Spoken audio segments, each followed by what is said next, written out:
Quiet down, bro. Quiet down!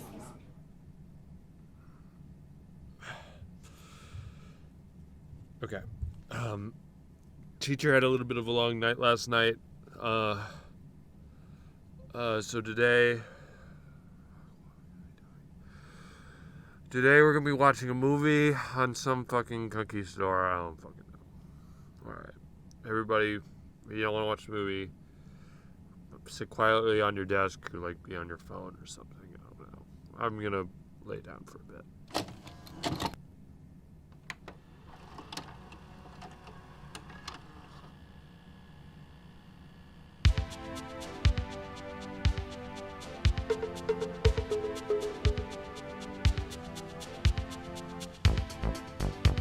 Hey everyone, my name's God Complex.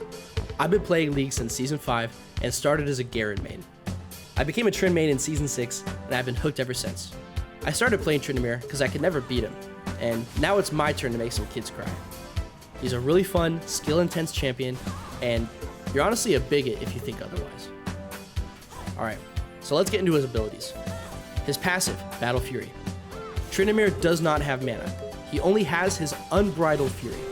He gains Fury by dealing damage, killing, critting, and putting holes in the drywall. For each point of Fury, Tryndamere gains 0.4% crit chance. Tryndamere never graduated Viking High School, so we'll keep it simple and say when he has 100 Fury, he gets 40% crit chance. This is a big deal, because as you'll find out with Geometrically Great Trynd, he can only build 3 crit items. I mean, it's not like any champions can benefit from having over 100% crit chance, right? Tryndamere has a Q, his bread and butter, Bloodlust. Trynd gets extra AD based on the amount of HP he's missing. When he activates his Q, he swallows all of his Fury and heals. The angrier he was, the more he gains. This ability rewards being close to 0 HP, so don't Q unless you're planning on delaying a fight or you absolutely need to. Trynd's W, Mocking Shout, is his best ability.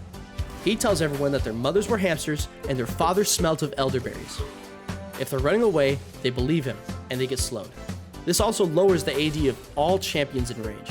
At max level, this reduces 80 AD, 80, that's right. That's 2 fucking BF swords. So even if they aren't running away from you, use your outside voice. Tryndamere is a melee champion. Even though he's got a long sword, which, believe me, he does, everybody knows you don't bring a knife to a gunfight. This is where the 21-foot rule comes in. You see, if you're within 21 feet of a knife-wielding maniac, they'll be able to close the gap quicker than you can shoot them. Trynd's E is his gap closer. Trynd puts his own spin on the spin that easily dashes that 21 feet just to wreck the enemy. The best part is that this does a fuck ton of damage and the CD goes down every time he crits. Double that if he crits on a champion. Your E makes you a Beyblade with a razor blade taped to it. You can also use your E as an escape because it can go over walls.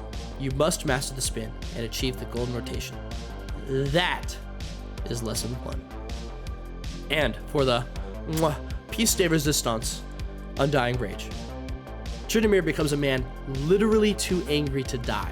Unlike Terrigal, where you're invulnerable, you still take damage, but it won't fall below a small threshold. And don't worry, this has never bugged out. This makes it so champs that rely on damage healing like Alawi and Red Kayn have a rough time against you. You get some Fury too, but that's not really useful. If you're not at full Fury when you ult, you're just wrong.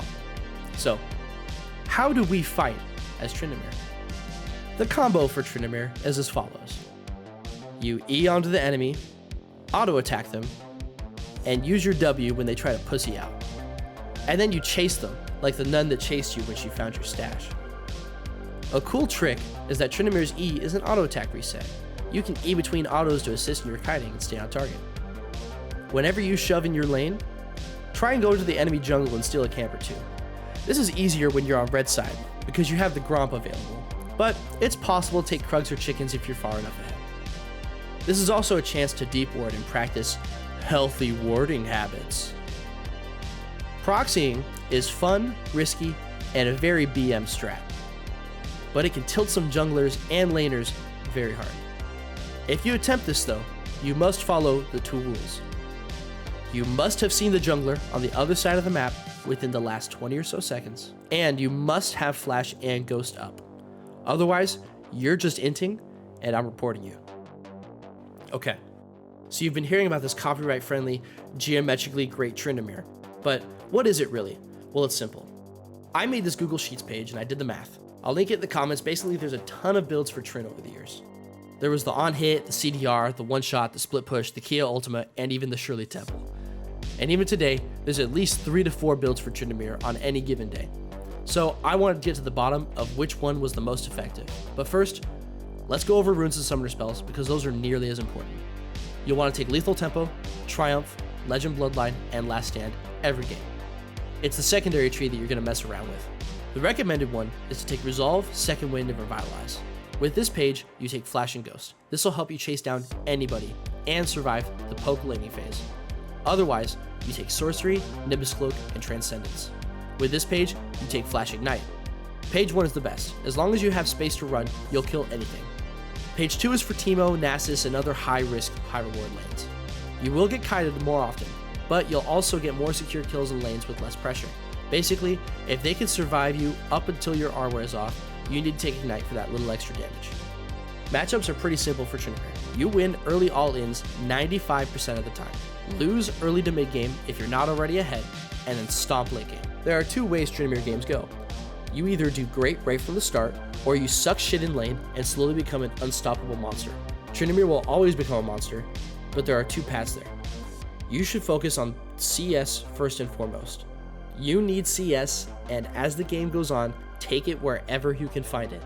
That means stealing camps, but don't feel bad. This is another big part about Tryndamere. People do not know this champion. They do not know how he works. They do not know his limits. Do not let what your team says stop you from doing what is right to win. In the late game, Trynd is a split pusher. He will take towers while the team takes objectives. This gives the enemy a choice. Do I stop Tryndamere or do I steal Dragon? This pressure will eventually win you the game. That is not to say Tryndamere can never be a part of teamfights. In fact, quite the opposite. Tryndamere can excel in teamfights as long as he has his ultimate. To be clear, you cannot simply mute your team and shove lanes mindlessly. You'll always get collapsed on, and knowing your team, they'll never get anything done for your death. You need to be an active member of the community and be shot calling your team from half a rift away. When you see the enemy come for you in bot lane, ping your team to Baron. When you drag the enemy top and support to stop you, ping your team to all in with a 4v3. When the enemy team is grouped and looking for a fight, ping to harass the enemy and only just stop their backs. Do not all in. This will buy you between 10 to 30 seconds of split pushing time that could be the difference between an inhib or 2. This is something I've coined as pin pressure, like in chess. No matter the choice, they lose something. You're simply forcing the enemies to make tough decisions and capitalizing on it no matter their choice. Remember, they come for you, team takes something. They come for your team, you take something. You are the biggest tease in the game. You are that thorn in the shoe that, while annoying, is not bad enough to stop walking. You can escape almost any gank while you split, as long as you ward correctly and save your E. After a fight, do not just simply back to base. Get a little greedy, take an enemy camp or 2, and maximize your lead. Do not give them any slack.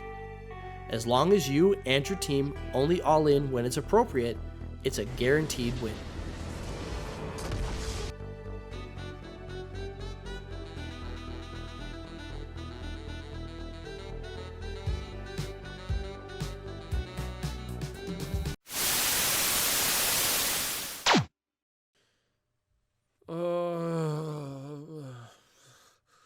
Wasn't that a great one, kids?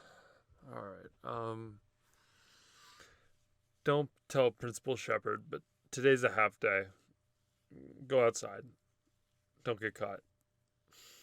Your homework is to subscribe to Hungry Heck Hound and to check out God Complex's Tryndamere laning guide. I don't